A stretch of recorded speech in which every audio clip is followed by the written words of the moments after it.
ဘာဖြစ်လို့ရန်ကုန်မြို့မှာကိုစင်းတို့အစားမတက်ဘာဖြစ်တောက်ရလဲဆိုတော့အဲ့လိုမြေခွက်တွေသူလိုက်ရောင်းနော်ဒီလူကမတိပဲနဲ့နော်သူတို့ဒီမှာဈေးရောင်းတစ်ထည့်ရတော့သူ့ကိုချုပ်ကင်ပြီးတော့နော်မြေခွက်တွေလိုက်ရောင်းတယ်အိမ်ရစီမံကိန်းလေးဆိုတော့အိမ်တွေလိုက်ရောင်းတယ်အဲ့လိုမျိုးမလုပ်သင့်ဘူးအဲ့တော့တကယ်မြို့ကြီးပြကြီးမှာအဲ့လိုသွားလှုပ်လဲနောက်တော့ကုန်စည်လုံးကတက်မှာပဲနော်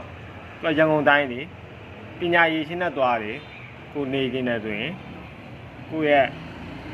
ပါမစ်ပေါ့ပါမစ်ယူတူယူပေါ့နော်0မိုင်လို့ပြောလို့ရန်ကုန်တို့တော့ခမ်းမတာတို့ရန်ကုန်ဝန်ကြီးချုပ်ရုံတို့အဲ့လိုပြင်တော့နော်0မိုင်တော့ပြီးတော့အလဲဦးကဆန်ရောက်ပါ66တော့ငမိုးရိတ်တာနော်ငမိုးရိတ်တာမှာပါကြည့်တော့ W23 ရှိတယ်နော်ဒီမှာတော့ဒီတကုံရဲမို့ဥယျာဉ်မျိုးတော့ရှိတယ်နော်ခတ်တုံကတကုံရဲမို့ဒီမှာတကုံတက္ကသိုလ်နားပါပဲခတ်တုံဒီမှာရှင်ထွေးညုံတန်းကုန်းပေါင်တန်းအဲ့ဒီကသွားပြီးကျစစ်သားလမ်းရောက်ပဲစစ်သားလမ်းတော့ဟိုကန္နာရှင်တဲ့ဘကုံးရဲရှင်တော့က